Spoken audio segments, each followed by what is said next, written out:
So thanks for joining today's webinar that DoLand is hosting together with Matter, our good partner, around the topic of navigating complex data and making it transparent, not complicated. I'm Jacob. I'll be your moderator today and also a speaker. And before we get started, I just wanted to mention a few sort of details. First of all, the webinar is being recorded, so all of us can revisit it later, just so you know. And then you're very free to drop any questions that you might have in the chat, and then we'll address them during the Q&A to the extent we can do that at the end of the webinar. But before we get to that, we'll just introduce ourselves, myself and Cedric. I'm the CEO and founder of DoLand.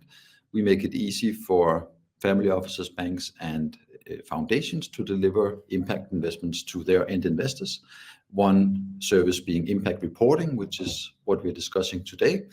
And I'll be taking you through some of the considerations we have around making all this data relevant, particularly for end investors.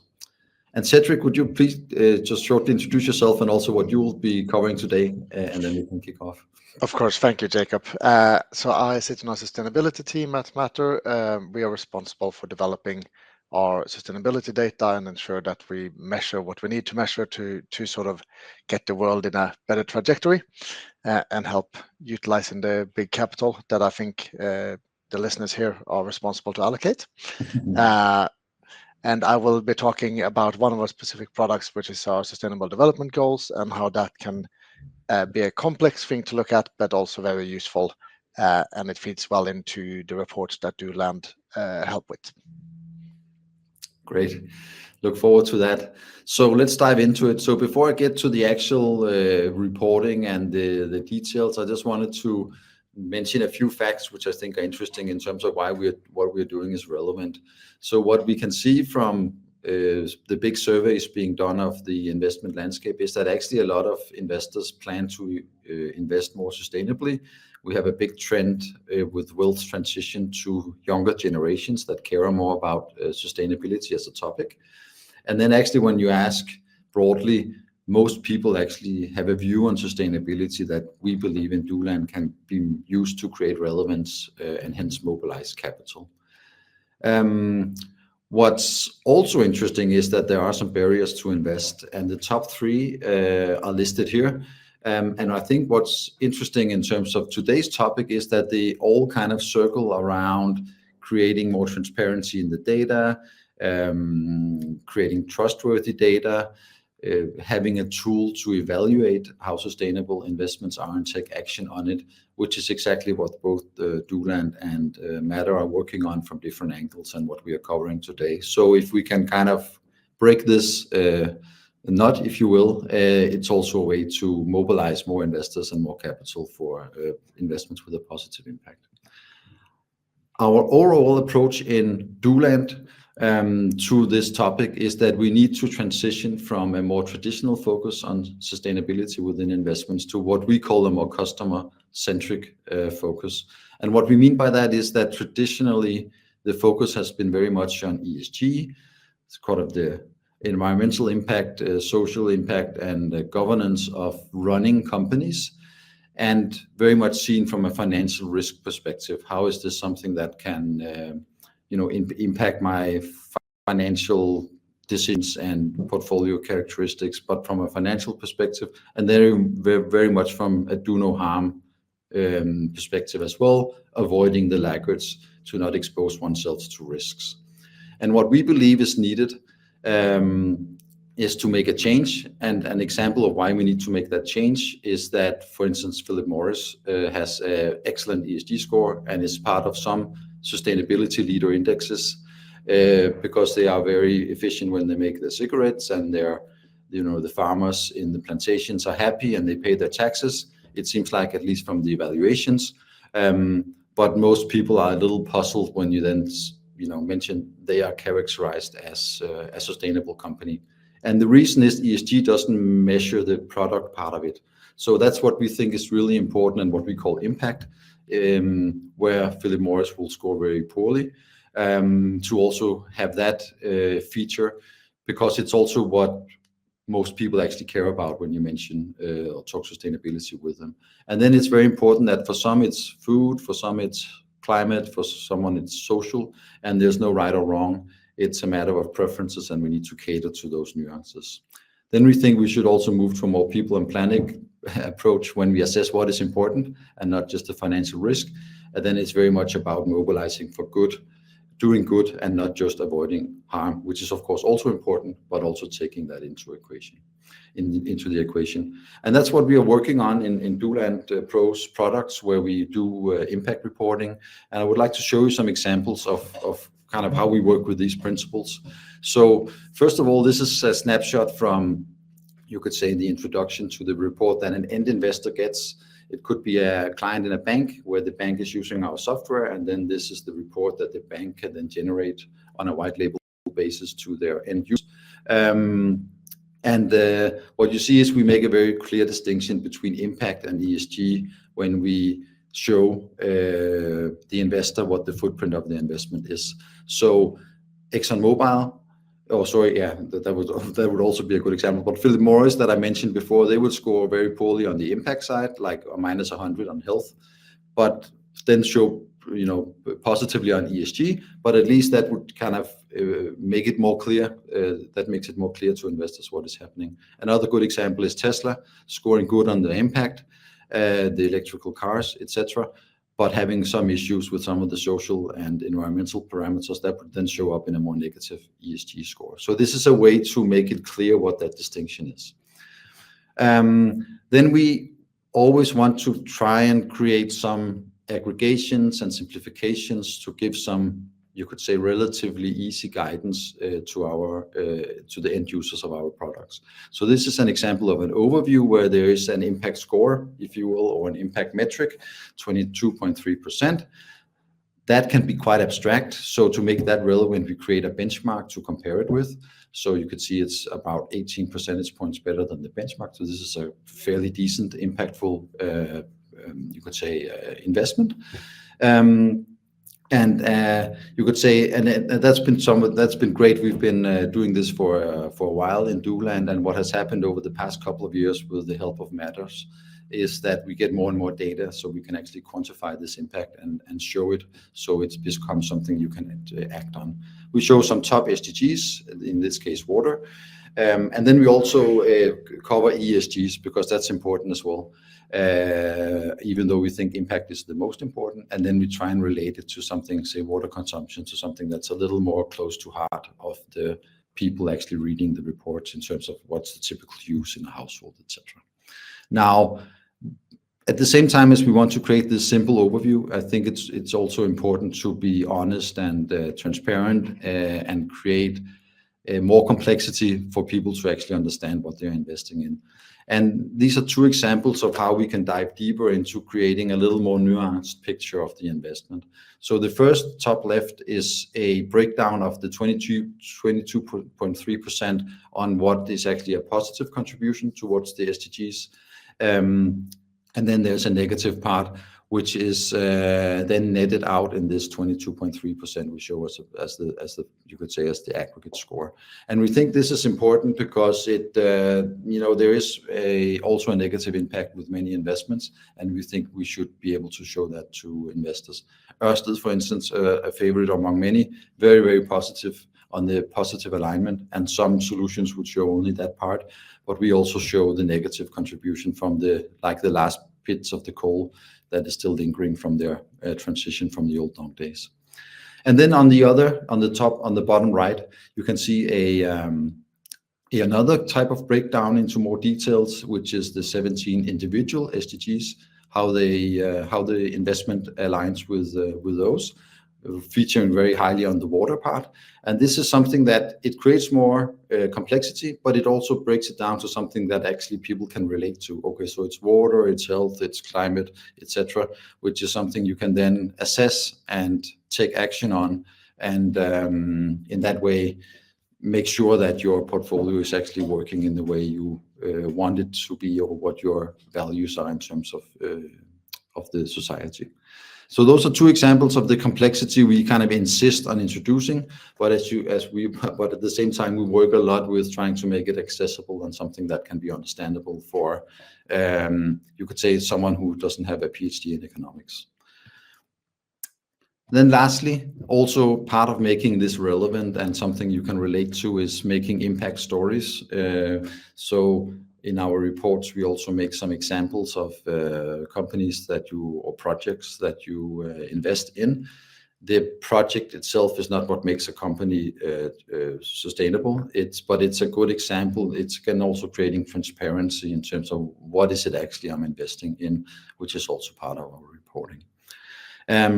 So those was kind of some examples I wanted to show, and also to share how we deal with these type of high level topics and the way we want to kind of promote the space going forward. Now, before I hand it over to Cedric, as a transition, I would say the space is hugely complicated. There's a lot of regulation hitting the market, and then now some of it is being rolled back, etc., that everyone has to deal with. There's more and more data, which is really good, but it's also really, really complicated. And then customers and investors have a lot of different opinions and are used to being able to express different opinions in other solutions in terms of being, getting something that is tailored and specific to them. And of course, this introduces complexity in 3 dimensions, and there are others that can be tough to deal with. And we think our approach to dealing with this is embracing it and working positively with it. And we think another very, very important way to deal with it is to focus and create a specializations, you could say, and then partner with other companies that are specialized in other areas, and then together, you could say, leverage the joint knowledge and solutions to deliver even better products to, in this case, end investors. And I think our collaboration with Matter is a great example. We are not, our expertise is aggregating the data, making it easy, having a tool that's easy to use for someone working in a bank or a multifamily office, and then creating this report that is meant to be accessible and relevant for an end investor that is not very sophisticated. But we don't have all the data we need. We partner with Matter for that, and they are experts in aggregating or doing the data on the individual companies, etc., making that accessible to us, which we can then leverage into this platform. And I think that's the way we should work in to make relevant solutions and cater to this complexity. And that's, I think, a natural way to hand it over to Cedric, so you can hear a little more about how they work with the data, but also how they work with a different type of client than we do in terms of who needs to dive deeper into the data. Thank you so much, Jacob. So as Jacob was talking about it, the world of sustainability and ESG, the old term, is really becoming more complex. Matter started part of that journey with driving sort of a move away from ESG ratings, which we see as very black box. You don't really know how you weigh different issues. Is it okay to have child labor in your supply chain if you're reducing emissions? And how do you weigh those two things between each other? It becomes impossible and very subjective to do so. We try to instead acknowledge all the complexity and empower and make it simple and transparent for our end users through partners like DoLand, but also directly to asset manager and asset owners who want to do this in-house, by saying very clearly what we measure and when we measure it and how we measure it. So one of the products we have to do this is what we call SDG fundamentals. It's simply looking at revenue from a company, sort of acknowledging that that's one of the main driving factors of their sustainability profile. Their business that they're doing is going to have a good or bad impact on the world across a different set of topics. The reason we're using SDG, so that's the United Nations Sustainable Development Goals, is because it's the closest thing we have to a global acceptance of what sustainable is. There's a lot of political bits in there, but that's the world we're living in, and we still have to accept that as sort of the most accepted framework out there. I want to exemplify how we're doing this by sort of putting two contradictory challenges against each other, and how we present that data, and just say that you can do good and you can do bad at the same time. And I think that's exactly what then DoLand are very good at, conceptualizing and illustrating to the end users or the end consumers of a report. So to illustrate that, first of all, I can just highlight here that unfortunately the color coding has changed a little bit. So the red bars going upwards are actually meant to be green and positive, and the orange one downwards is a negative thing, just to make sure that the red color can otherwise confuse a little bit maybe. So looking at these trade-offs, so I took a company that's called Nishad Power. It's a Pakistan power company, probably not that commonly known among most of the investors, but it's a perfect example of how we have good and bad things at the same time. So Pakistan has a very serious challenge with access to electricity and stable electricity. So about 12.5 million people in Pakistan are currently not connected to the grid. They don't have access to energy in a modern sense. They're reliant on traditional wood and other things that they can burn in a stove, but we want them obviously to be connected to the grid and live a decent life with all the appliances that comes from that.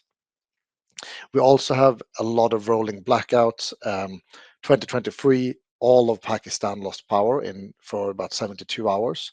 So that's 250 million people that lost power. We're already in the news a couple of years ago about Texas losing power, and because of the freeze there. There's not 250 million people in Texas, but we don't often read about the billion people in Pakistan that lost power. So it is a very, very big challenge for a very big country. What Nishad Power does is that they operate fossil fuel powered power stations in Pakistan, primarily fossil gas, and that is obviously not beneficial for climate change, where they are quite a big emitter. And what we're seeing here is that we give a profile where we show the company as being positively aligned. 100% of their revenue is contributing to a sustainable development goal 1, which is end poverty, and sustainable development goal 7, which is affordable and clean energy. But it's also 100% misaligned, so negative, to SDG 7, the affordable and clean energy. And this is really showing those complexities. And what we try and do at Matter is that we want to allow end users to use this high level thing, but also to allow them to drill down. So we could actually look at underneath each sustainable goal, we have targets. That is really what we're interested in. So if we drill down one level, we can see that under SDG 1, where it's getting its positive impact is 1.4, which is access to basic services. And this comes back to that we have 12.5 million people in Pakistan that don't have access to energy today, or sorry, to electricity today. And and this is something that the company is actively contributing to by operating in a place which have this challenge and they're providing electricity. 7.1 is actually very similar. It's universal access to affordable, reliable, and modern energy. So it's contributing in that same way to access to this electricity.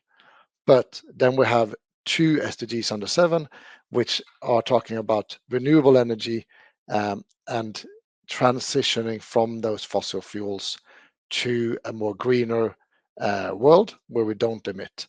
And here we can see that because they're operating fossil fuel power plants, they are detracting from SDG 7 at the same time. And this is really those hard trade-offs that investors need to do. Do we want to do something good on the social side, but at the detriment of the environment in this case? And it's a very clear trade-off. Or do we want to focus on one side or the other?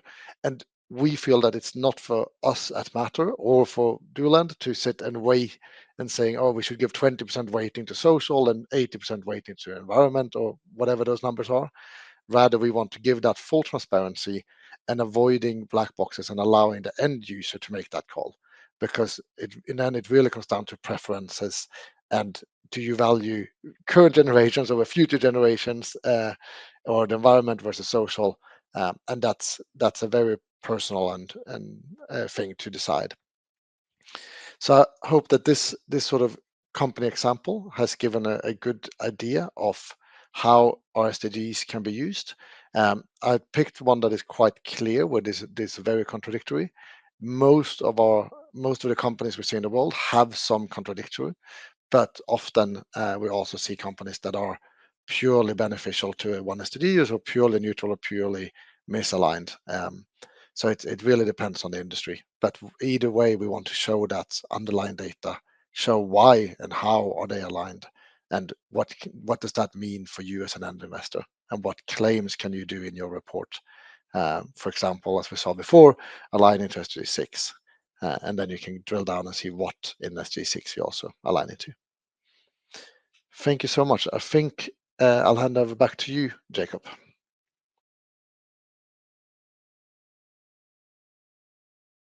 I think you're still muted.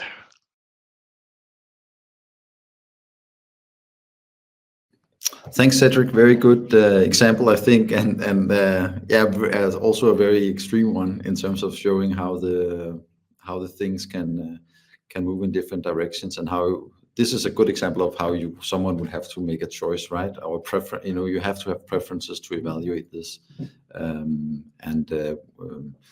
judge, one factor against another to assess whether you personally would see this as a sustainable company. So I think it's a good example of the nuances underneath, and there are way more nuances, I know, in your data, and there's all other types of data sets as well. So this was just like the tip of the iceberg, so to speak. All right, but we are kind of through the main topics that we wanted to cover. We are very open if someone has a question or a comment, then please write it in the chat, so that we can deal with it. If that's the case, I guess if it's not the case, then we probably just covered the topics very clearly and satisfactory.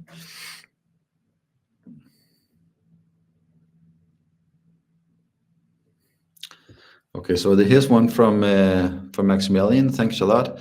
So the question is, do you focus on SDGs equally, or are there special focus areas of customers, possibly also because certain areas are economically more attractive?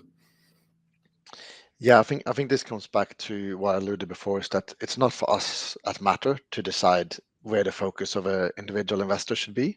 So what we do is that we've deemed some SDG targets, so that is the underlying, in my example 1.4, to not be investable, and some to be investable. So there's about 100 that are investable, and what we mean with that is that some of them are very specific about governments collaborating together, or building capacity within the government, not go to war with each other, that type of thing. And we don't think that corporates play have a role to play there. But in the end, we cover all of them, and then we try and empower and enable the investors to use that data for the areas that they see as economically more attractive, or socially more important, or environmentally more important. Great, thanks, Cedric. And thanks, Dasha, for another question here. So what is the feedback from the industry customers on the usability of these tools, as in how actionable are those insights for instance, a bank's investors? If I should answer that one, in our experience, I think it's quite varied, the feedback we get, but mostly we get the feedback that it's a really nice presentation of the material, and most end investors that we present it to will kind of light up a little bit, get a little bit of energy when you get to that SDG page with the 17 SDGs, because it becomes a little more relatable and something you could actually take action on. And I think a common, you could say, feedback we also get is that many institutions would tell us we don't see the demand, and our answer is typically, well, if people are not used to this being possible, so they don't really know how to ask. And then many people, it's definitely not for everyone, but many, when they see, be interested and intrigued, or interested in taking action on it when they see the product. So I think it is that would be my short answer, because I see there's also other answers coming in. So thanks for that. And Joachim is asking, what type of data, so DoLand, what type of data sets do you cover in the impact report, and do you differentiate the granularity based on the level of knowledge interest from the end client? So apart from the SDGs that we've talked about already, we cover those both from a revenue side, which was Cedric was talking about, but also from a CapEx side or investment side. So you could say what type of future, in a way, the companies are investing into with their investments in a new factory or whatever it might be. Then we also have taxonomy numbers, which is the EU way of defining what is sustainable or not, very green, focused on the green areas.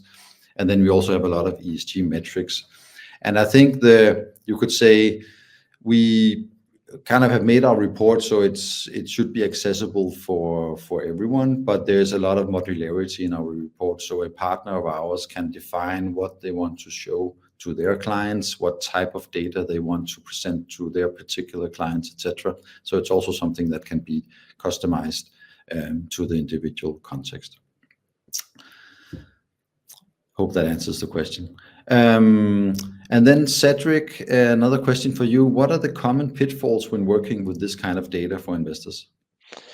Yeah, I think maybe not so much a pitfall, but I'll sort of pivot from that question a little bit and say that something that is a challenge for some of our investors is we give a lot of granularity, and we try to allow as as much as we can to simplify that data and make it easily usable. But it does put quite a lot of emphasis on the investor to actually understand what's being measured here. And I think that's where DoLand come in and work really well to make that a bit easier. But it would be an easier world if we just gave a rating 4 out of 5 or 1 out of 10, but that's not the world we live in. So unfortunately, it does require a bit of capacity, knowledge, and interest from the clients to actually do this. And I think the pitfall here is that the client thinks it's going to be a rating, or that you're just going to be able to smack a 4 out of 5 on your fund, but that's not really the world we live in, unfortunately. So I think that's maybe one of the challenges for the end users. Yeah. No, I would agree to that point, that it's we get that as also picking up on that in the prior question, that we also can meet from like potential customers of ours that couldn't we just give a score because they're used to ESG scores, and so that is also a request, and we have a similar perspective that Cedric does in terms of we also want to simplify it. If one does simplify it, it's important that one can double click on the numbers and get a little more nuance at some extent, to some level, to truly evaluate it. Otherwise, it's a bit of can mask a lot of underlying stuff. Great. Thanks a lot for the questions. Great to get a little bit of direct feedback back on that. Thanks, Cedric, a lot for taking this chat. It's I always learn something new. So I hope the listeners out there also learned something new today. You will all get a video version of the webinar, and we'll make it available afterwards. If you do have some questions or want to learn more about our solutions, you are, of course, welcome to reach out. But thanks a lot for tuning in today and listening to today's very, very important topic. And hope you all go out and make some impactful investments, and see you around. Thank you so much, Jacob.